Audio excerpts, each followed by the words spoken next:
Susannah Sircin, the Director of Policy and Senior Advisor for Physicians for Human Rights. Welcome to Al-Arabiya. Thank you.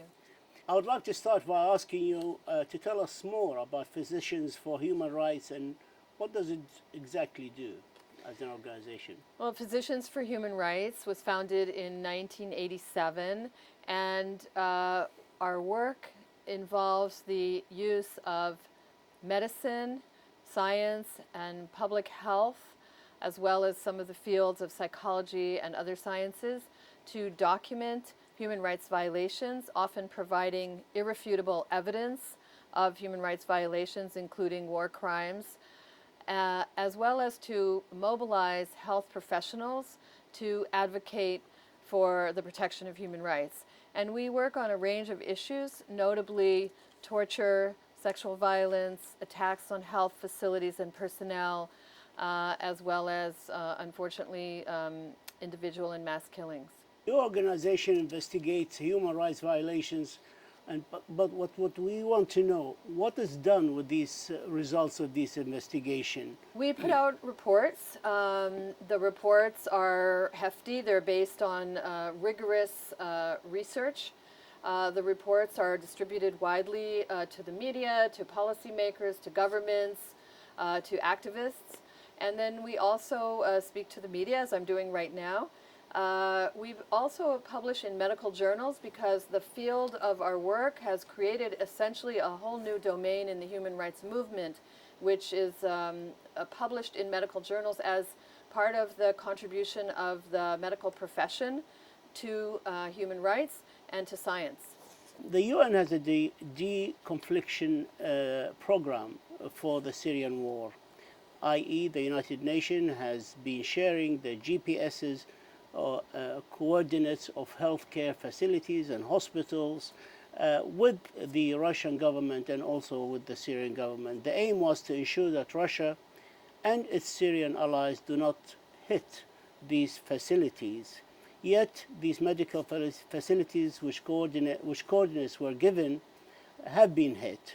What is your opinion of the GPS coordinate sharing, and should it be stopped? Well, first of all, Physicians for Human Rights has documented the consistent, repeated, relentless attacks on health facilities, as well as the killing of medical personnel since the war began in 2011.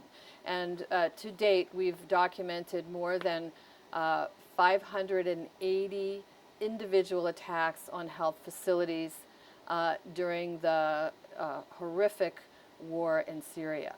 And so when this so-called deconfliction mechanism was created and these coordinates were submitted by humanitarian organizations, people who are in organizations running health facilities specifically in northwestern Syria, in the area around Idlib and eastern Aleppo, there was a decision to do this because in spite of all the evidence provided and all the media coverage and all the reports and all the Security Council briefings on these attacks that have occurred over years, they were still being targeted, bombed, and destroyed. And so these organizations did this sharing of coordinates as a desperate measure because it's absolutely clear that these attacks are violations of the Geneva Conventions, the so-called laws of war that protect health facilities. And it was widely understood that these attacks were war crimes. And so the thought was that if these coordinates were shared openly by the UN with Russia, with Syria, with other belligerents too, by the way, that they would be protected.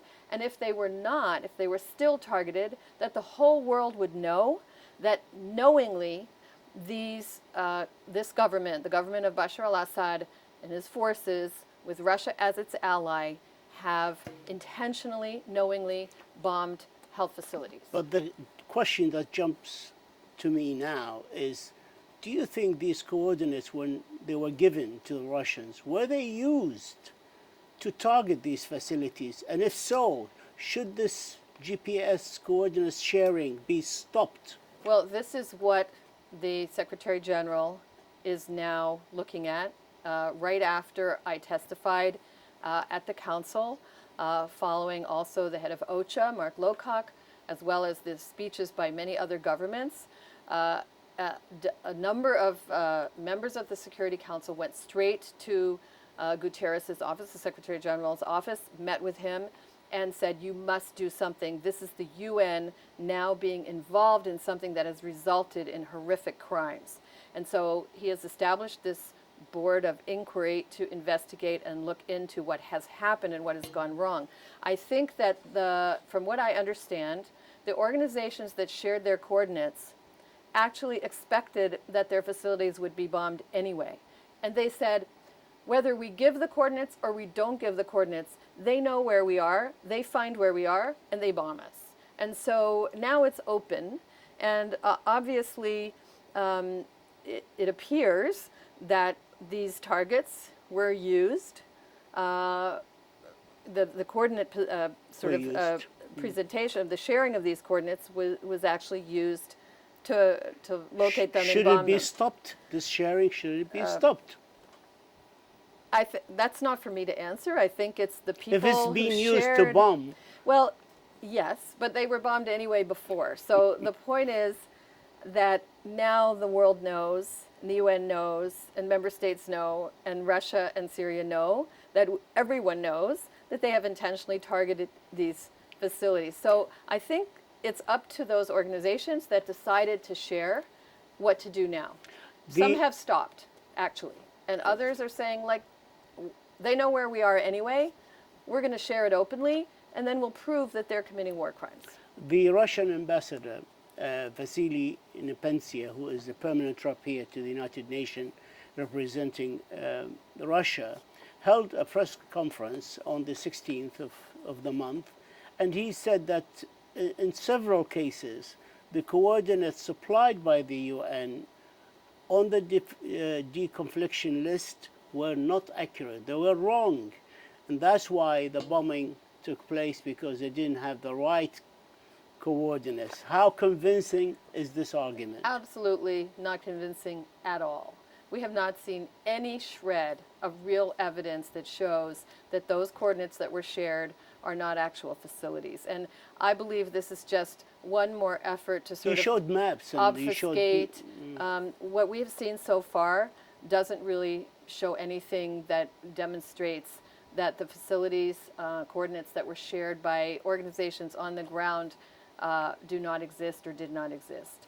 And in fact, Physicians for Human Rights has already, through a very rigorous methodology that is very highly respected, actually confirmed at least 23 health facilities that have been bombed since April in northwest Syria, most of them health facilities that had shared their coordinates. So I really don't buy this.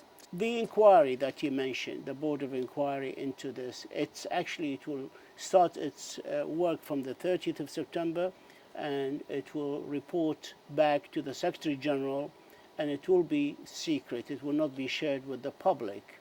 Many doubt the usefulness of such an inquiry that will not be used to name the culprits or the perpetrators of these attacks, i.e. no accountability resulting from this inquiry, and the secrecy of it. How do you value such an inquiry? Well, if it's the case that this report remains secret, or the results of the inquiry, and that it doesn't attribute these attacks to any perpetrator, it will be, in my view and in the view of Physicians for Human Rights and many others, completely useless.